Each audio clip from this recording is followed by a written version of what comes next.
BC reservations ముఖ్యంగా పంచాయతీరాజ్ ఎన్నికలు జరగవలసి ఉంది కాబట్టి దానిపైన రాష్ట్ర వ్యాప్తంగా ఈరోజు పెద్ద ఎత్తున చర్చ జరుగుతున్నది ఈ రిజర్వేషన్స్ 42% అమలు గురించేది. ఈ సందర్భంలో రాష్ట్ర ప్రభుత్వము రేవంత్ రెడ్డి గారి ముఖ్యమంత్రి ఆధ్వర్యంలో శాసనసభ బిల్లు పాస్ చేసి కేంద్రానికి మరి గవర్నర్ గారు పంపించడము, దానిపైన ఎలాంటి నిర్ణయం జరగలేదు కాబట్టి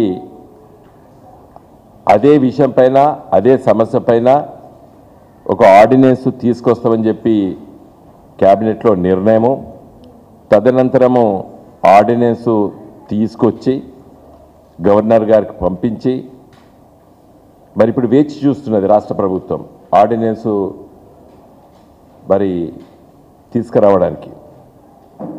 ఆలస్యం అవుతుంది కాబట్టి మళ్ళీ నిన్నగాక మొన్న క్యాబినెట్ మళ్ళీ కూర్చొని మేము ఢిల్లీకి వెళ్ళి రాష్ట్రపతిని అదేవిధంగా ప్రధానమంత్రిని మంత్రుల్ని కలుస్తాము, మొత్తం మంత్రివర్గం కూడా అక్కడ ఢిల్లీకి వెళ్తామని చెప్పి కూడా నిన్నగాక మొన్న జరిగిన క్యాబినెట్లో నిర్ణయం తీసుకున్నారు. ఈ సందర్భంలో రాష్ట్ర వ్యాప్తంగా చర్చ జరుగుతుంది. మరి 42% బీసీలకు రిజర్వేషన్లు అంటే పంచాయతీరాజ్ ఎన్నికలు ఉన్నాయి కాబట్టి ఆ ఎన్నికల్లో అమలు అవుతాయా కావా, ఎన్నికలు ఎప్పుడు జరుగుతాయి, రాజకీయ నాయకులు ఎవరి ఫోన్లో ఏం మాట్లాడినా కూడా ఎన్నికలు ఉంటాయా ఉండవా, ఉంటే ఎప్పుడు ఉంటాయి, ఇదే చర్చ జరుగుతుంది.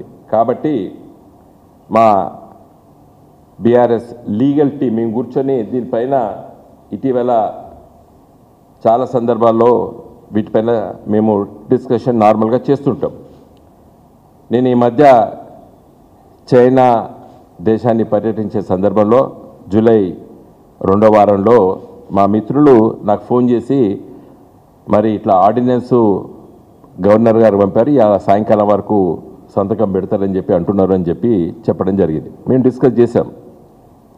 ఎట్టి పరిస్థితుల్లో కూడా గవర్నర్ గారు ఈరోజు కాదు ఇంకా చాలా సాయంకాలాలు కావాలి, సంతకం పెట్టడం అంత తేలిక కాదు ఈ సమస్య పైన. ఎందుకంటే ఒకే విషయం పైన శాసనసభ చట్టం అంటే బిల్లు పాస్ చేసి ఆమోదం కోసం గవర్నర్ గారి అసెంట్ కోసం పంపినటువంటి అదే సబ్జెక్ట్ పైన మళ్ళీ ఆర్డినెన్స్ తీసుకురావడం అనేది అది వీలు కాదు.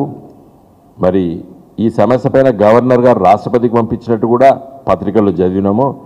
కాబట్టి ఆ సమస్య పైన ఈరోజు సాయంకాలం గవర్నర్ గారు సంతకం పెడతాడు ఆర్డినెన్స్ మీద, వచ్చే వారమే ఎన్నికలు అని చెప్పి చర్చ జరిగింది. కానీ మేమైతే ఆ రోజు అని చెప్పినాం అది వీలు కాదు చట్టం.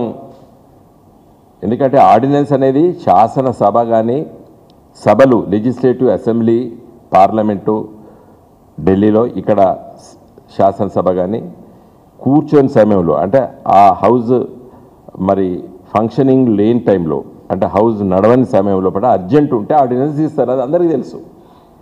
కానీ శాసనసభ పాస్ చేసిన తర్వాత మళ్ళీ ఆర్డినెన్స్ చేయడం అనేది చాలా ఆశ్చర్యకరం అని మేము అనుకున్నాం. మేము అసలు విషయం ఏంటంటే ఈరోజు మేము పత్రికా మిత్రుల ద్వారా ఈ రాష్ట్ర ప్రజలకి ముఖ్యంగా 2 జాతీయ పార్టీలు భారతీయ జనతా పార్టీకి కాంగ్రెస్ పార్టీకి మేము ఒక ప్రశ్న వేస్తున్నాం.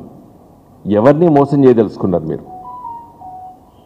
తెలంగాణ ప్రజల్ని ముఖ్యంగా వెనకబడ్డ తరగతుల బిడ్డల్ని ఎందుకు మోసం చేస్తున్నారు బీజేపీ అండ్ కాంగ్రెస్ పార్టీలు?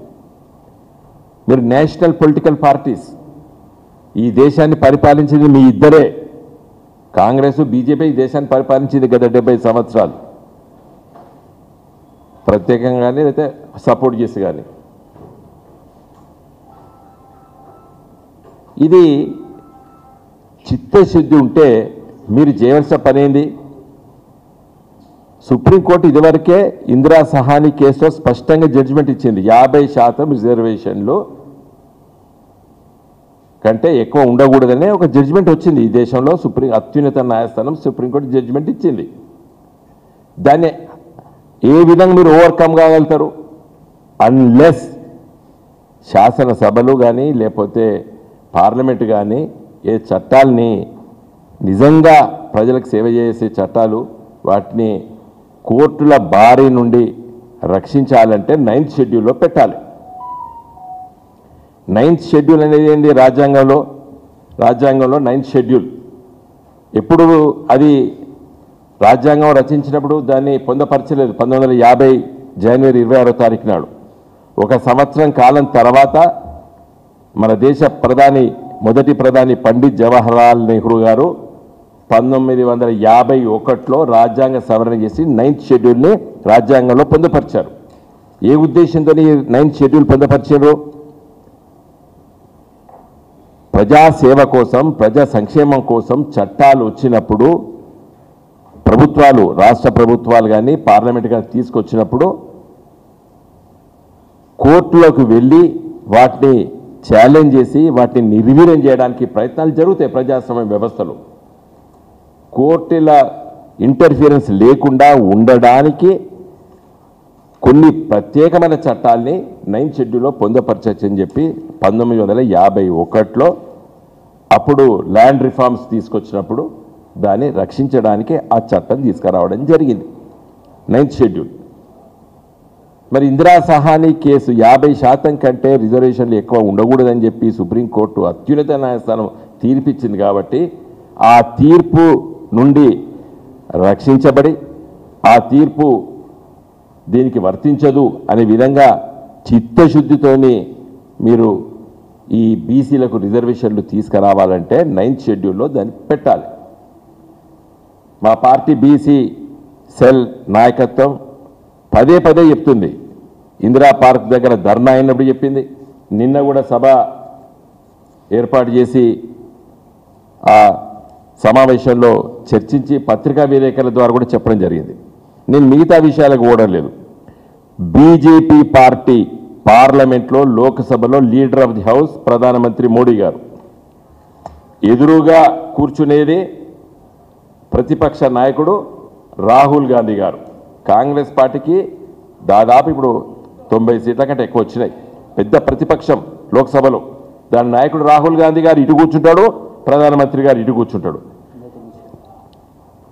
వీళ్ళిద్దరు తలుచుకుంటే గంట లోపల ఈ బిల్లు తీసుకురావచ్చు, బీజేపీ అండ్ కాంగ్రెస్ పార్టీ.